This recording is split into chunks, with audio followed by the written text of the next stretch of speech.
सरहद पर बंधुत्व। सर्वश्रेष्ठ कथा सरहद पर बंधुत्व की शुरुआत एक सुंदर शहर कच्छ से होती है।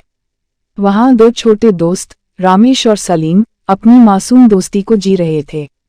उनकी दोस्ती को कोई सीमा नहीं थी। बचपन की यह दोस्ती उनकी जिंदगी का सबसे सुंदर हिस्सा थी।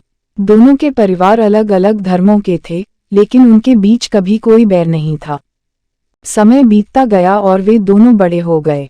रामेश ने भारतीय सेना में शामिल होने का फैसला किया, जबकि सलीम पाकिस्तानी सेना में गया।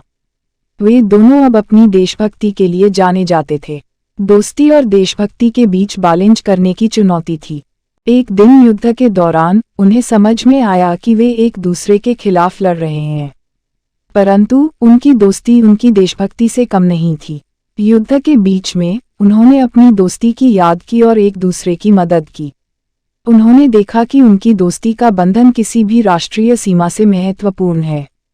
सरहद पर बंधुत्व की कहानी हमें देखता है कि दोस्ती कोई सीमा नहीं जानती। चाहे कितना ही समय गुजर जाए, दोस्ती का रिश्ता हमेशा कायम रहता है। यह एक आदर्श कहानी है जो हमें दोस्ती, देशभक्ति और मानवता की सच्ची अहमियत सिखाती है।